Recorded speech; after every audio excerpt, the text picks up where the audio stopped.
Hey everyone, this here is a special episode as I'm joined by a phenomenal guest where we get to talk about a really interesting topic that affects us as level designers.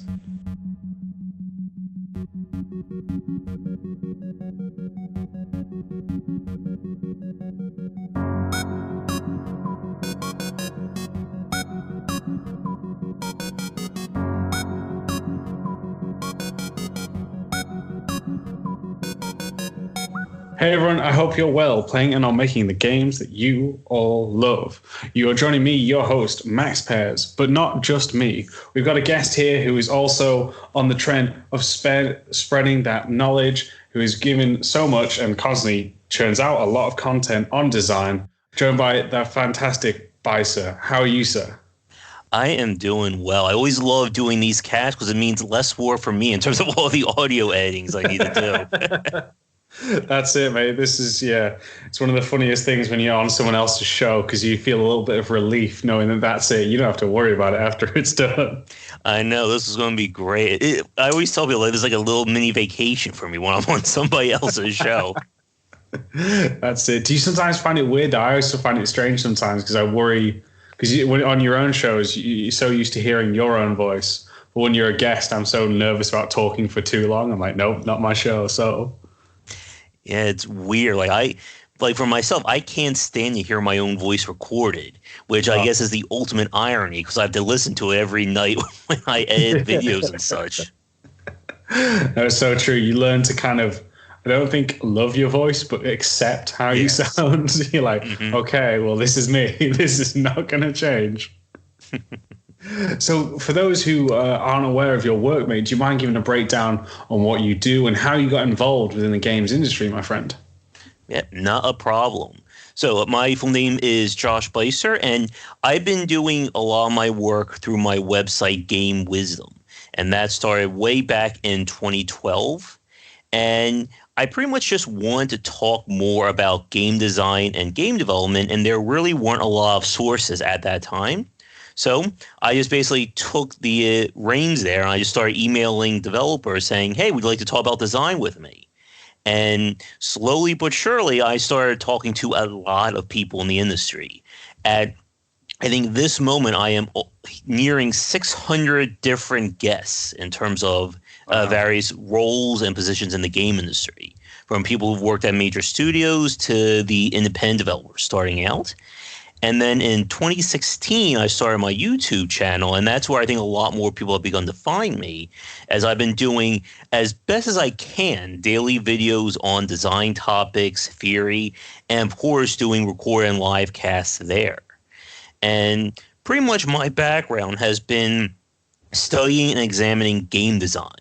So what makes a game work? How do you make the mechanics in the system something that will be appealing to people? And in last year and the year before that, I am now also an author. I have 2 books out now, 20 Essential Games to Study, as well as Game Design Deep Dive. And the first book in that series is focusing on platformers. And as of right now, I am waiting to hear what's going to happen with my 3rd book and whether we'll be doing it on horror or roguelike design. And other than that, I can certainly do the whole social media, plug whenever we feel like the best time to do that. Well, man, you're more than welcome to do it here or at the end of the show, mate. But just firstly, congrats on all of that. All of that you've achieved, mate, because it's an incredible amount. And fingers crossed, to hear more about your 3rd book moving forward, because I find that a very interesting one. Again, yes. And for the audience that's listening, I'll put a link to both of the books down below in the description if you want to check that out. So yeah, man. So you, like I said, you've kind of moved around in terms of, moved around maybe the wrong context, but been expanding, I guess, on all of the work that you've done, from articles and interviews to the YouTube videos, and then now books. I'm wondering then, what I guess has been your biggest takeaway from doing all of these great endeavors? And I almost forgot, I also do presentations at libraries and schools on game development as well, trying to give something back and give more knowledge out there in the public space. No, that's brilliant, mate. That's fantastic. I think it's always important to to do that. So yeah, great job with that one, man. Thank you. So I guess to your question, then I think the one thing I learned is that it is very hard to do this stuff, especially at times that by a million if you're trying to make a living off of it. Yeah. I can only imagine. Like I'm not at a point where I make a living off this, but even just increasing, building up your revenue to do that, man, I couldn't even imagine the pressure of it. Yeah, I'm still not there, but this past year, 2019, and my plans in 2020, I think are going to be my biggest steps forward because I've been doing a lot more with contacting people. The YouTube channel recently hit 5,000 subscribers. Oh, congrats. Thank you. It's been an ordeal to get up there as well. And I just feel, like I always say, I have so many fires in the oven that something, or irons in the oven, that something I think is going to catch, and I think this is probably like my best time to be able to do it. No, that's amazing, mate. Well, I mean, I sure hope it catches for you, mate. I'm excited to see where it all goes with you, buddy. I think it's going to be, hopefully, like you said, a big year for you. And I was going to say then, so I guess with you taking a deep dive into the systems and design and the mechanics of it, do you have some of your favorite examples that you really just think are some of the best examples of design? Do you mean in general or specific for like the platforming book? I would say just in general. Okay. Oh, that's always a tough one because I have played, I have over 2,000 games on Steam right now. And according to their record, I haven't even played, there's 480 of them I haven't even looked at yet. Oh, man. The curse of a Steam library, mate. That's the thing. Yeah. And the curse of accepting games from developers as well. I would say, you send me a key, I'll play your game. And then I have so many games on there that I've forgotten. I think most of the games I've played at this point. Jeez. Oh, boy. I would say a great design. One game that I always go back to, one of my favorites of last say, would be The Binding of Isaac by Edmund Macmillan. Yeah. What is it that makes it so good in your opinion? I think it really embodies kind of what became the state of the modern roguelike. It's not turn-based at all, but it still has that emphasis on, play a run, win, lose, do it again. Now you have a completely different experience. And so much was added to that game in terms of persistent elements that it really stands, I think, as one of the best examples. And kind of like what we saw, the rest of that genre become started to copy from that one game, or at least the best examples of it.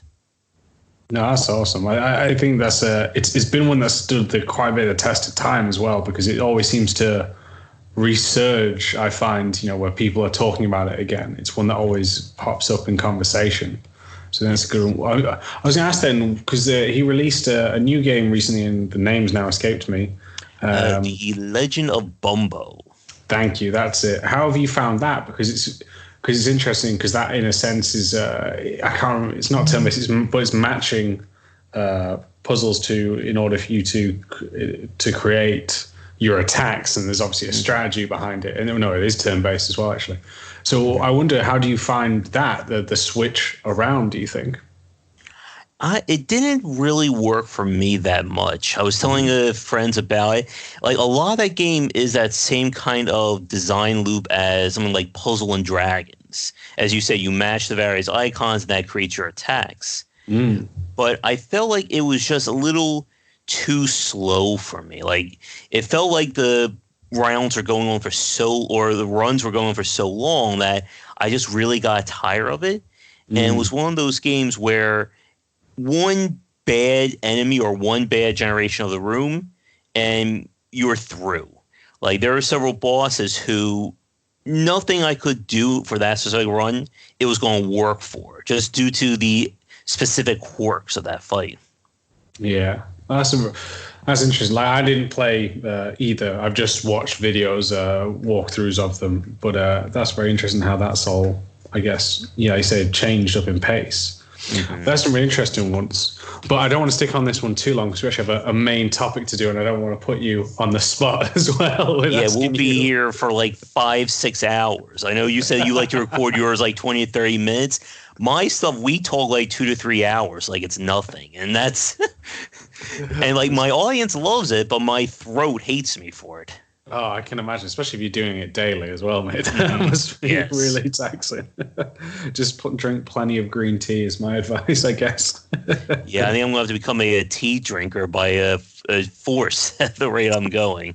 And just, it's just the way the English, like myself, intend life to be. So, don't fear it, embrace it.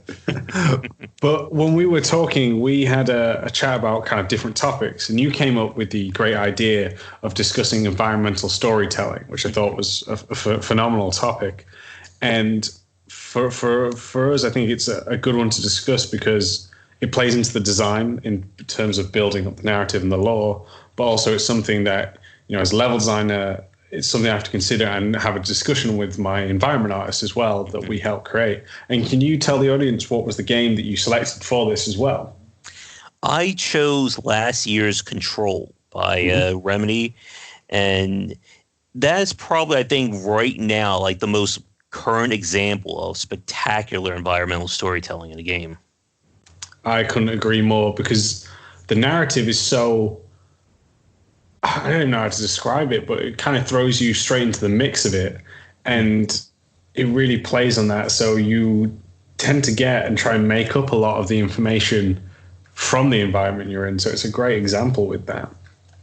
Yeah, and we really saw like environmental storytelling kind of evolve like last decade. I would say like maybe stuff like Demon Souls was like one of like the first really great examples of it. And I think, like, as you said, like when it comes to thinking about games from a level design point of view, that a lot of people, I think, don't necessarily think about environmental storytelling when they first come up with a level. Because when you're building a level, you're usually thinking about, okay, what do I want to challenge the player with? Do I want this to be, pits? Do I want arena fights? And it really goes back to like the old days when there was no real sense of environmental storytelling in the 2D era, where you have like staircases that go nowhere or whatever the heck the arrangement was in Castlevania. And I think it's very tough, I think, for a lot of people to do, because it really does combine the level design aspect of the job with thinking about things from like an overall like storytelling point of view. It's not about challenging the player, but you're also thinking about how does all this fit within this world that we're trying to build. Yeah, no, great point there. Great point. It is definitely a collaborative effort. And especially, as you said, in the last decade, games have changed. And another thing that I think has been a big change in the last decade is the fact that we have moved. Now it seems the norm are open world genre style games. And with that, you have to sell the story in many different ways. You can't just have cutscenes, especially if you're trying to, do it. You can't rely on exposition, but you want to try have different things to help tell that story within the world. And as you said, it comes down to thinking about how is this best going to serve the narrative. So from my perspective and my experience, what tends to happen, especially if it is for an open world game, just in this example, and I'll go into Control afterwards. But what tends to happen when I was working on The Division is we would get a brief, because I was in the open world team. We'd get a brief from our narrative designer breaking down each kind of district within the world, kind of what's happened there. What is it that has taken place? In one of the examples, I think it's called Flatline District, this was the kind of mass grave where the virus had struck the most, and people early on were, putting up loads of pictures. There's this candle trail leading to this mass cemetery. So it's just showing you that this is where people went and buried their loved ones, versus the one that I worked on. I can't remember what it was called now, and I feel really bad for it. I'll remember it. That was it. It was Turtle Bay. We're in this one, which was now taken over by the militarized enemies. There was no kind of remnants of the dead from the virus because they came in and just took full control. So we got that information there, and then would build upon that with myself and my environment artist to discuss what was best to kind of work with those different briefs from it. So yeah, it's a very collaborative process. Yeah, and it requires, I think, a lot of understanding, as you said, of what you're trying to convey to the player beyond just challenging them with this design. At Level Design Lobby, we believe everybody has a story to tell. Hobbyist or student, freelancer or veteran, we made it our mission to unite those who share our passion for creating and developing great games. Thanks to our generous Patreon backers, we've been able to do just that. So if you've already pledged your support, thank you. If not, you too can ensure the future of Level Design Lobby, helping us to create even more exciting content, collaborations, interviews, and much more. With awesome perks and rewards, whether you're a seasoned professional or just getting started, you're sure to find something for you. Want to share tips, tricks, and advice with passionate, like-minded developers? Our awesome community Discord has you covered. Fancy practicing your level design, creating strong portfolio content, and having fun? Then try our level design weekends. Or perhaps you want to individually discuss your work, hone your skills, or level up your career? Then consider our one-on-one mentorships. If you share our vision, then go to patreon.com/Level Design Lobby for more information and to pledge your support. Thank you. With something like Control, there's a lot of stuff in Control that has no bearing on the gameplay whatsoever. Yeah. You'll walk into a room, I remember one area, you're in a dimension of clocks. So there's 10 billion clocks all over the floor that you're trying to dig through. And that has nothing to do with your gameplay. You're focusing on, the hiss trying to attack you and you just picking up random stuff and throwing at them. And the game is trying to tell the player that there is more going on.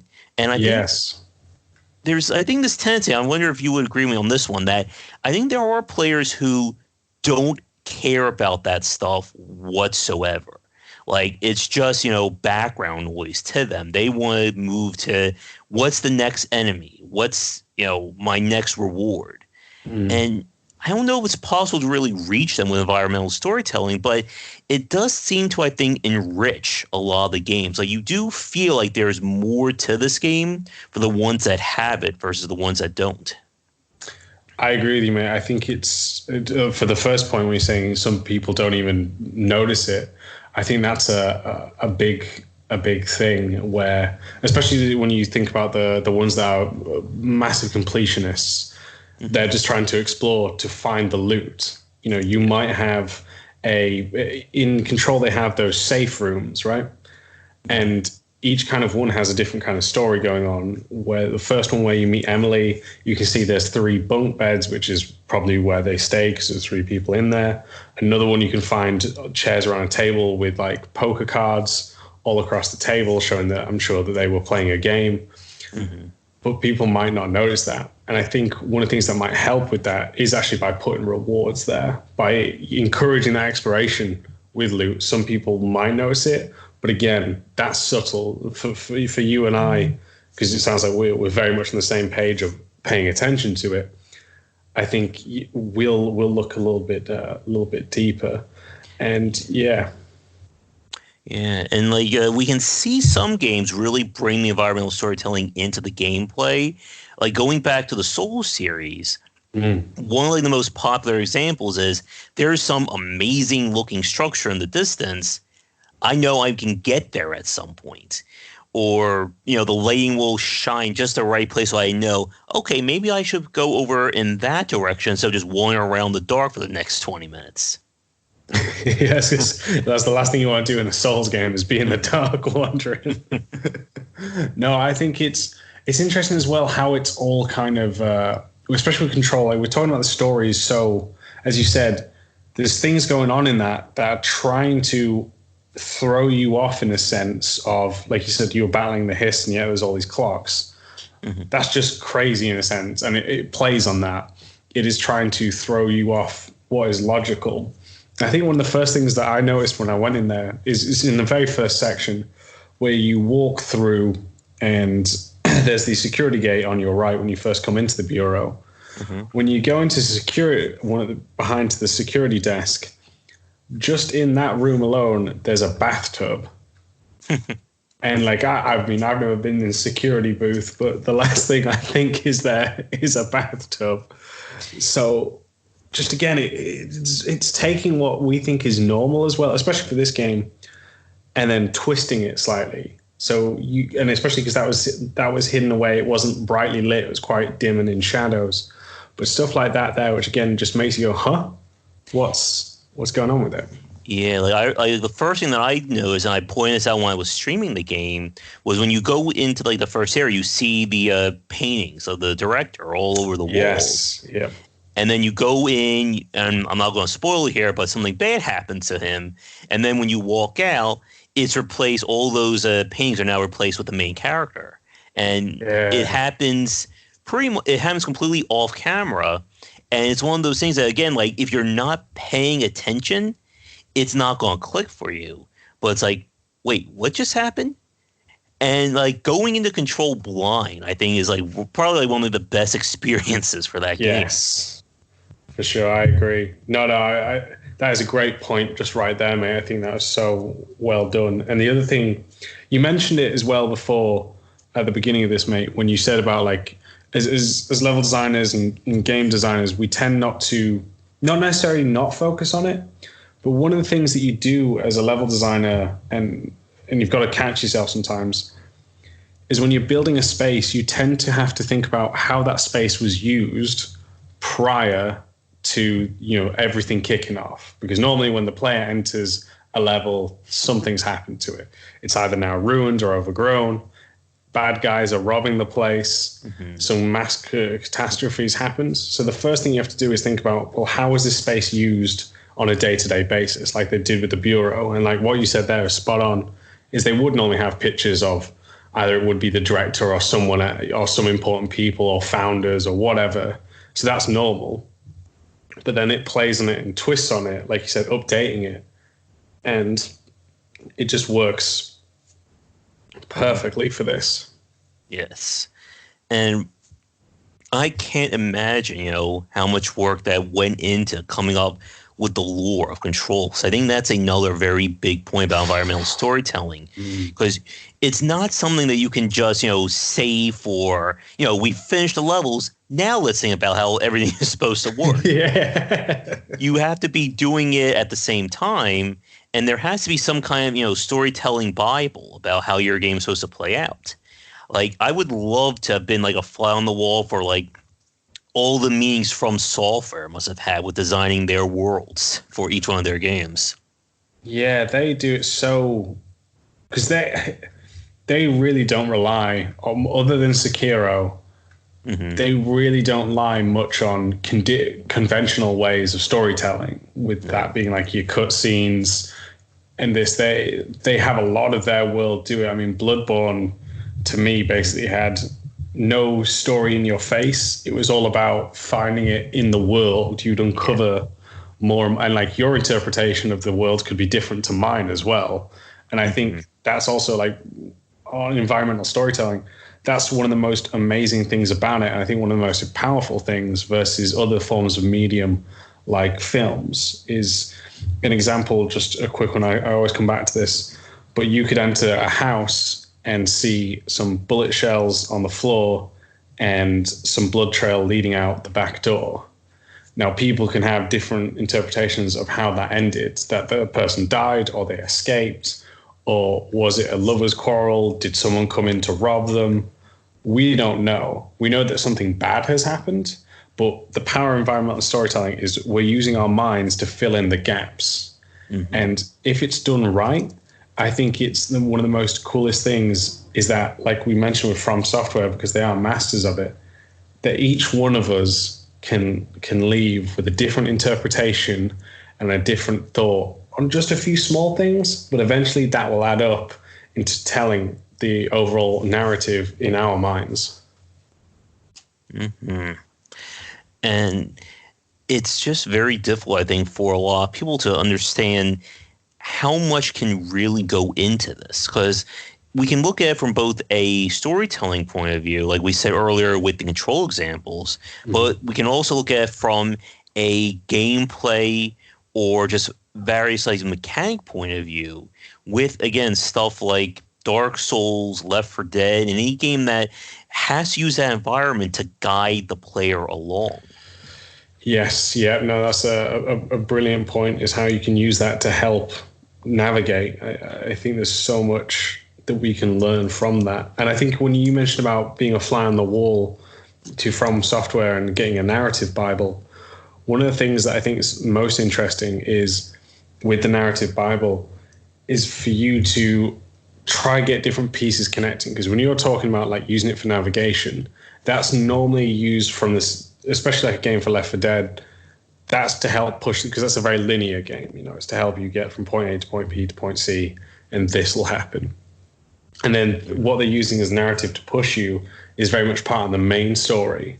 But something like From Software or Control, because that's less linear level design, is that they're kind of these micro stories. Yes. And then you've got to try to figure out how do these micro stories not only start, finish, and end, sometimes they don't have to, but then how does that tie in with the overall narrative of the world? So there's so much thought that goes into it. And when it's done correctly, like Bloodborne or even Control, especially Control, because we're talking about Control, but with these, is it helps make that world feel like there's so much more, there's so much depth to it. Yeah, and I think that ultimately is one of the major goals of environmental storytelling, that it makes you feel like there are more stories to be told in this game space, not just the player.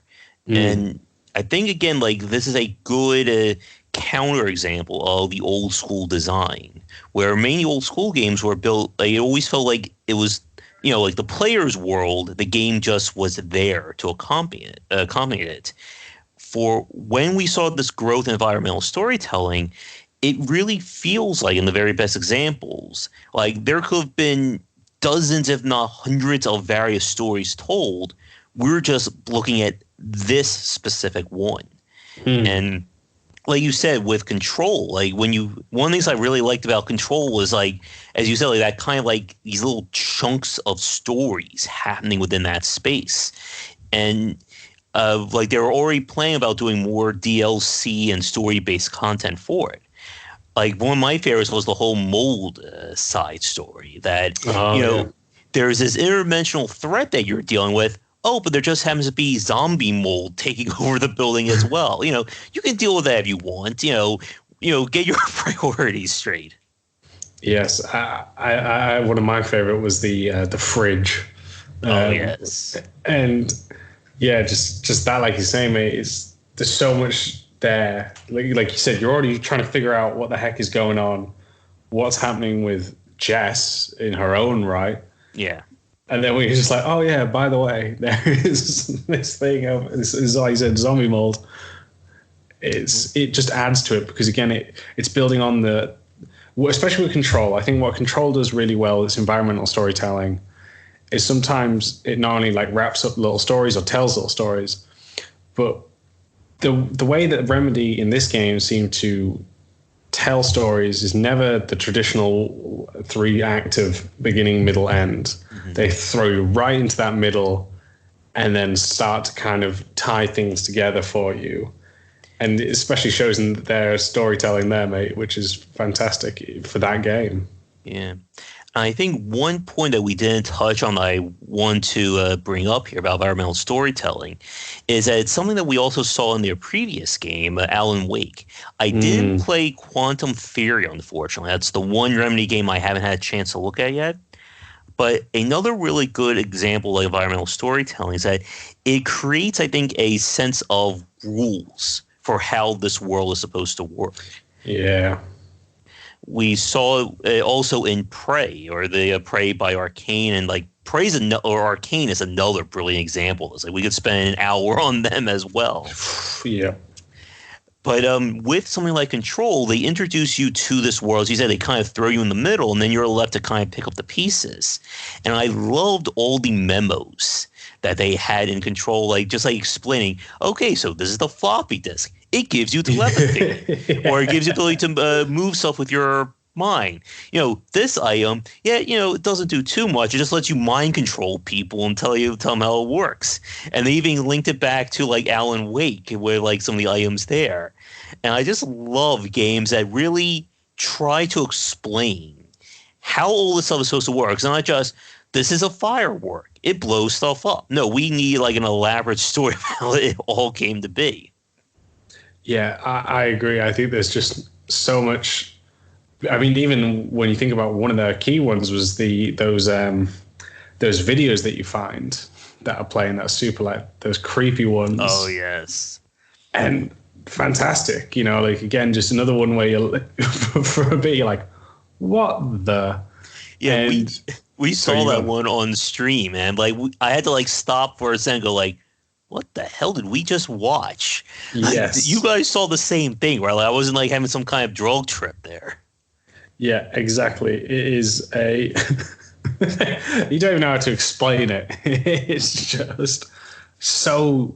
I think again the biggest props for all environmental storytelling and what works so well with Control is this game knows what it is, and it makes sure that everything links up to their core pillars, their overall narrative, their overall design, and it helps to just expand on what makes that game so good. Yeah, and like I said, like when it comes together like that, it just makes the player want to do more in that game. It makes them want to explore it because they know that there's going to be answers to these questions. You always have, people who are like nitpicky trying to find continuity breaks in storytelling or video games. And environmental storytelling at its best can kind of solve those issues because, again, it's not just a developer throwing things against the wall and putting them in. It's trying to build this cohesive world on top of the gameplay that you're trying to convey to them. Yeah, mate, completely agree. But we've actually got your live chat to head to now because I've just noticed the time on this and we're pushed for it. But just before we go, how can the people reach out and find out more about you, mate? Well, there are several ways. We have on Twitter, I'm on there at GW Bycer, Game Wisdom YouTube channel as well. I am always looking for new podcast guests, whether they want to do something recorded or live. If you like talking game design and don't mind going like hours of discussing it, definitely look me up. Again, Max will include links to my books down, I'm sure, in the description. Mm-hmm. I also have a Patreon as well as another way of kind of supporting me and, just trying to have as many things out there to build this up on.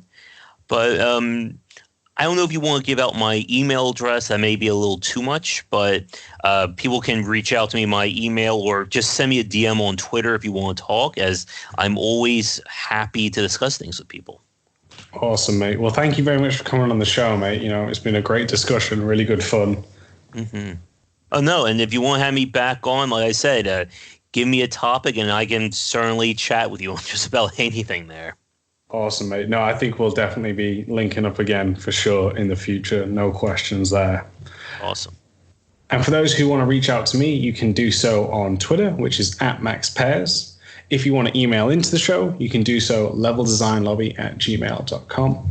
And if you want to support the show, then please head over to patreon.com/leveldesignlobby. Thank you very much from the both of us, and we will catch you all next time.